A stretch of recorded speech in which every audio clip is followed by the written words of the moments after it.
Hello friends, good evening all of you. मैं Dilip Kumar DK study channel पे आपका स्वागत करता हूं। क्लास 9th की फिजिक्स हम लोग पढ़ रहे थे। चैप्टर नंबर 3 स्टार्ट किए थे, गुरुत्वाकर्षण, ग्रेविटेशन। गुरुत्वाकर्षण की परिभाषा हम लोग देखे थे, गुरुत्वाकर्षण के सार्वत्रिक नियम देखे थे न्यूटन के। न्यूटन के सार्वत्रिक गुरुत्वाकर्षण नियम जो हम लोगों ने देखा था, उसके बाद की टॉपिक हम लोग चर्चा करेंगे इस वीडियो में। उम्मीद है उतना आपको समझ आया होगा। आइए हम लोग अगला टॉपिक स्टार्ट करते हैं। गुरुत्व बल।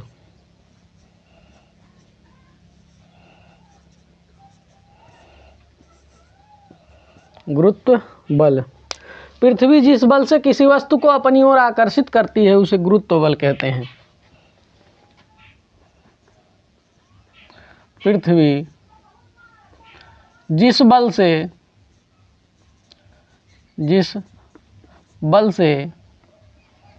किसी वस्तु को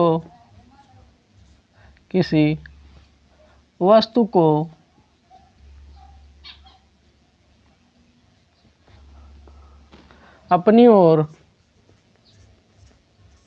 आकर्षित करती है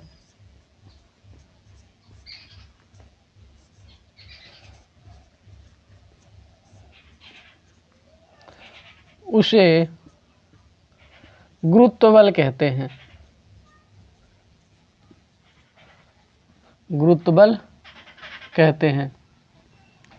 अगर कहीं कोई वस्तु ऊपर से छोड़ी जा रही है तो जो वस्तु, जैसे यहाँ से गेंद अगर छोड़ी जाए, ये पृथ्वी है, तो ये गेंद भी इस पर बल लगाता है, ये भी आकर्षित करता है इसको। दोनों एक दूसरे को आकर्षित करते हैं। जैसा कि हम लोगों ने गुरुत्वाकर्षण में पढ़ा था कि ब्रह्मांड में उपस्थित सभी पिंड एक दूसरे को आकर्षित करते हैं, तो ये भी इसको आकर्षित करता है समान बल से, लेकिन इसका द्रव्यमान बहुत अधिक होने के कारण ये इसको खींच लेता है, अपनी तरफ आकर्षित कर लेता है। तो हम लोगों ने देखा, पृथ्वी जिस बल से किसी वस्तु को अपनी ओर आकर्षित करती है उसे हम क्या कहते हैं? गुरुत्व बल कहते हैं। क्या कहते हैं? गुरुत्व बल। अब हम लोगों ने गुरुत्वाकर्षण पढ़ लिया था, गुरुत्व बल की चर्चा कर लिए। अब ये भी आप जान लीजिए कि कोई भी वस्तु है, पृथ्वी केवल अकेले उस पर आकर्षण बल नहीं लगा रहा, वो वस्तु भी लगाती है, लेकिन पृथ्वी का द्रव्यमान इतना अधिक होने के कारण वह उस वस्तु को अपनी ओर आकर्षित कर लेता है। इसका जो बल होता है नगण्य हो जाता है इसकी अपेक्षा। यही कारण है जब कोई वस्तु हम ऊपर तरफ फेंकते हैं तो वह नीचे चली आती है, गुरुत्वाकर्षण बल के कारण। गुरुत्व बल।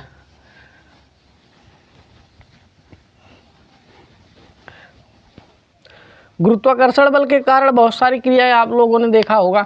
जैसे ये कोई धागा है, इसमें हमने एक पत्थर का टुकड़ा बांध के इसके बाद इसको चारों तरफ घुमाते हैं, तो इसके केंद्र द्वारा इस पर एक बल कार्य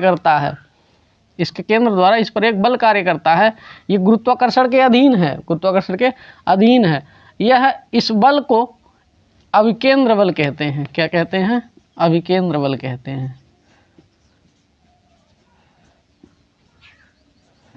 इसी अभिकेंद्र बल के कारण चंद्रमा पृथ्वी के चारों तरफ चक्कर लगाती है।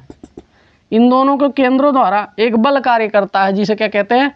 अभिकेंद्र बल। जब कोई वस्तु वृत्तीय पथ पर गति करता है तो उसके केंद्र द्वारा लगाए गए बल को अभिकेंद्र बल कहते हैं। आइए हम चर्चा करते हैं अभिकेंद्र बल की।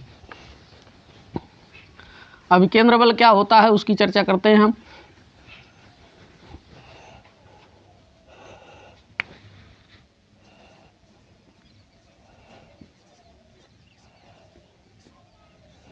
अभिकेंद्र बल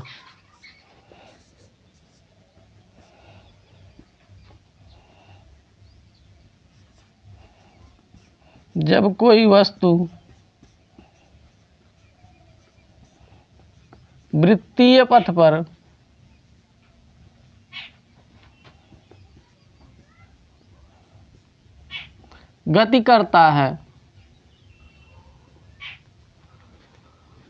गति करता है तो उसके केंद्र द्वारा लगे बल को अभिकेंद्र बल कहते हैं। क्या कहते हैं? अभिकेंद्र बल कहते हैं।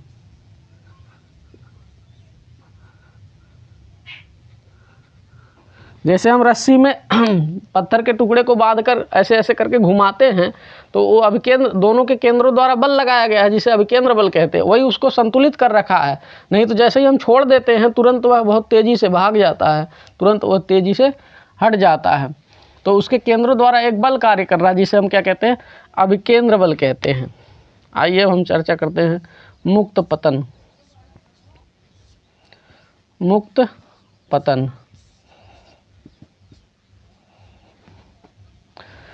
मुक्त पतन क्या है? जब कोई वस्तु केवल पृथ्वी के गुरुत्वाकर्षण बल के अधीन गति करती है, गुरुत्वाकर्षण के अधीन गति करती है, तो उसे मुक्त पतन कहते हैं। उसे क्या कहते हैं? मुक्त पतन। जब कोई वस्तु पृथ्वी के गुरुत्वाकर्षण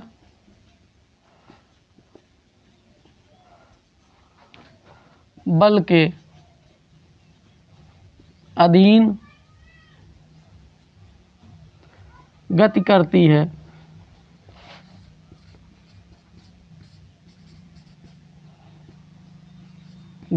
है, तो उसे मुक्त पतन कहते हैं। मुक्त पतन कहते हैं।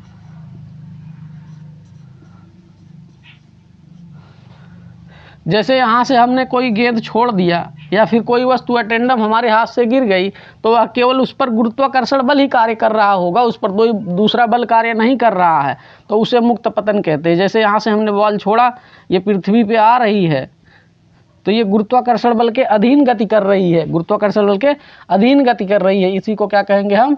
मुक्त पतन कहेंगे। क्या कहेंगे? मुक्त पतन। ये होता है मुक्त पतन। जब कोई वस्तु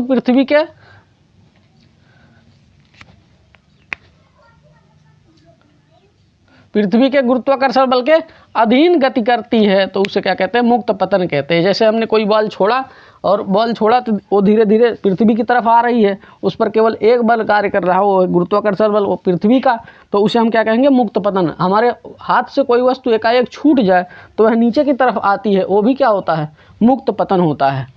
आइए हम लोग अब चर्चा करते हैं गुरुत्वीय त्वरण की। उम्मीद है इतना आपको समझ आया होगा। गुरुत्वीय त्वरण,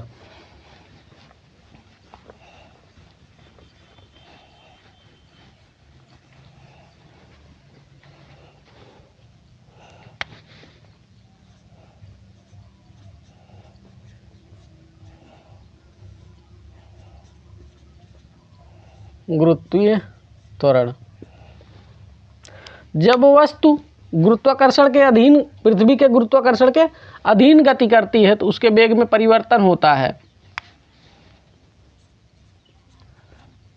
पृथ्वी के गुरुत्वाकर्षण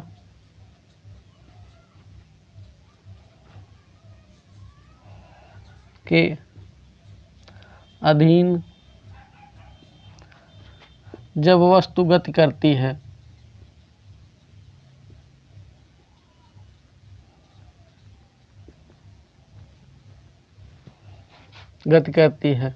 तो उसके वेग में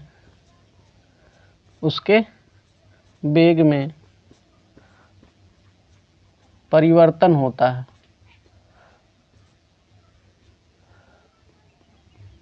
उसके वेग में परिवर्तन होता है, जिसके कारण त्वरण उत्पन्न होता है।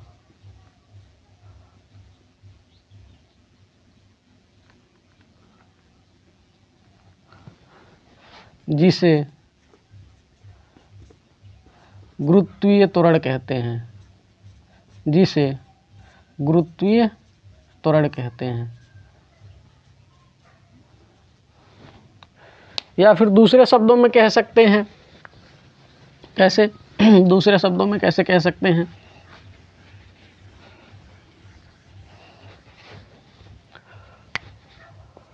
वस्तु के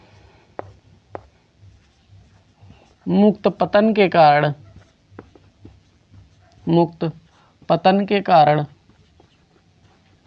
उत्पन्न त्वरण को गुरुत्वीय त्वरण कहते हैं। गुरुत्वीय त्वरण कहते हैं। इसे स्मॉल जी से प्रदर्शित करते हैं। स्मॉल जी से प्रदर्शित करते हैं। इसका मात्रक वही त्वरण का जो मात्रक होता है इसका भी मात्रक होगा, मीटर पर सेकंड स्क्वायर। मीटर पर सेकंड स्क्वायर होता है। उम्मीद है इतना आपको समझ आया होगा। वीडियो को लाइक शेयर सब्सक्राइब कमेंट करें, जिससे बेहतर एनर्जी के साथ आपको और अच्छी शिक्षा दे पाएँ। धन्यवाद।